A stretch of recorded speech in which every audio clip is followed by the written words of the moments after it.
नमस्कार।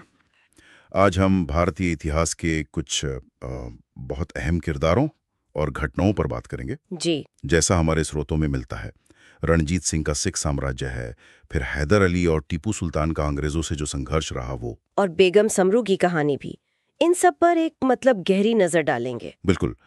तो हमारा उद्देश्य यही है कि इन स्रोतों से मुख्य जानकारी निकालें और समझें कि ये शासक, ये संघर्ष, इनका असर क्या रहा। हाँ, और कैसे क्षेत्रीय ताकतों का बनना बिगड़ना चला उस दौर में। तो रणजीत सिंह से शुरू करें। हाँ।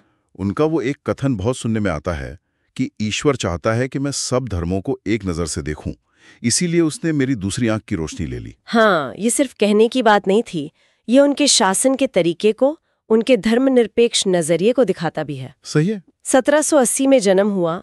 सुकरचकिया मिसल के मुखिया थे। उस समय पंजाब कई मिसलों में बटा हुआ था, है ना? हाँ, बिल्कुल। 1799 में उन्होंने लाहौर पर कब्जा किया, राजा की उपाधि ली। ये एक बड़ा मोड़ था। लाहौर बनी उनकी राजनीतिक राजधानी। और अमृतसर धार्मिक राजधानी। जी हाँ, अमृतसर का महत्व धार्मिक रूप से बना रहा। उन्होंने बिखरे हुए सिख संघों को जोड़ा, एक मजबूत राज्य बनाया। और साम्राज्य फैलाया भी। मुल्तान, कश्मीर, पेशावर जीते। 1809 में वो अंग्रेजों के साथ अमृतसर संधि भी की थी। हाँ, वो संधि भी बहुत महत्वपूर्ण थी। और वो कोहिनूर हीरे वाली बात भी है। अच्छा हाँ, कोहिनूर, वो उन्हें अफगान शासक शाह शुजा से मिला था। जी, लेकिन यहाँ ये देखना दिलचस्प है कि 1839 में जब उनकी मृत्यु हुई, उसके बाद क्या हुआ? हाँ, क्या हुआ? उनके बेटे आए खड़क सिंह, पर वो उतने काबिल साबित नहीं हुए। पंजाब में अंदरूनी फूट पड़ गई। फूट? कैसी फूट? गुट बन गए, जैसे डोगरा बंधु एक तरफ, संधावालिया सरदार दूसरी तरफ। ये जो अंदरूनी कलह थी, इसने साम्राज्य को बहुत कमजोर कर दिया। तो मतलब रंजीत सिंह ने जो जोड़ा था वो उनके जाने के बाद बिखरने लगा। बिल्कुल। और इसी कमजोरी का फायदा फिर अंग्रेजों ने उठाया। हाँ, फिर वो चिल्लियां वाला युद्ध का जिक्र आता है 1849 का, वो तो अनिर्णायक रहा था ना। हाँ, लॉर्ड गफ और शेर सिंह के बीच हुआ।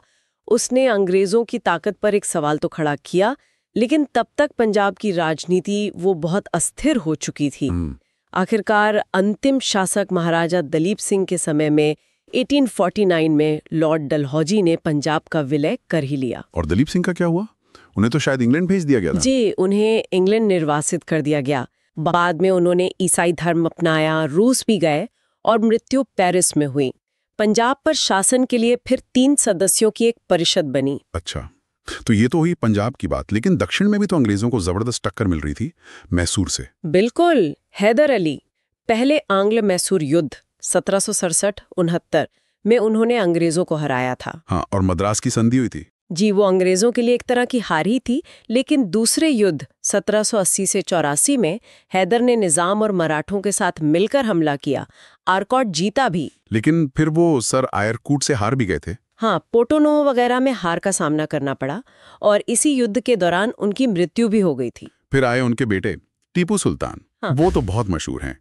श्रीरंगपट्टनम राजधानी, जकोबियन क्लब, स्वतंत्रता का पेड़। हाँ, ये सब फ्रांसीसी क्रांति से प्रभावित था और उनके ब्रिटिश विरोधी रुख को दिखाता था। उन्होंने तो मदद के लिए विदेशों में जैसे ईरान, तुर्की, अफगानिस्तान, फ्रांस, वहां अपने दूत भी भेजे। ये तो उस समय के हिसाब से काफी आगे की सोच थी, अंतर्राष्ट्रीय गठबंधन बनाने की कोशिश। बिल्कुल, ये उनकी रणनीति थी अंग्रेजों को घेरने की। पर तीसरा युद्ध 1790-92 श्रीरंगपट्टनम संधि के साथ खत्म हुआ, जिसमें उन्हें काफी नुकसान हुआ। आधा राज्य देना पड़ा। और फिर चौथा युद्ध? हाँ, चौथा और आखिरी युद्ध 1799। लॉर्ड वेलेस्ली उस समय गवर्नर जनरल थे। अंग्रेजों ने निर्णायक हमला किया। और इसी में टीपू सुल्तान मरे गए? जी, लड़ते हुए वीर गति पाई। उनका परिवार वेल्लोर भेज दिया गया। अंग्रेजों ने कन्नूर, कोयम्बटूर, श्रीरंगपट्टनम अपने पास रखा और मैसूर का बाकी हिस्सा पुराने वाडियार वंश के एक बच्चे को सौंप दिया, सहायक संधि के तहत। तो मैसूर भी अंग्रेजों के नियंत्रण में आ गया। इन बड़े बड़े राज्यों और शासकों के बीच एक और नाम आता है, बेगम समरू का। उनकी कहानी थोड़ी अलग लगती है। हाँ, बिल्कुल अलग। बेगम समरू 1750-1836। उनके पति थे वॉल्टर रेनहार्ट सोमरे, एक यूरोपीय सैनिक। अच्छा। उन्हें दिल्ली के मुगल दरबार के एक सरदार नवाब नजब खान की सेवा के बदले सरधना की जागीर मिली थी, मेरठ के पास। जागीर मतलब वहां शासन करना और टैक्स वसूलने का अधिकार? जी। पति की मृत्यु के बाद बेगम समरू ने वो जागीर संभाली।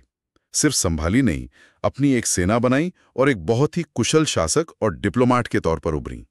उन्होंने सरधना में एक बड़ा चर्च भी बनवाया। कमाल है।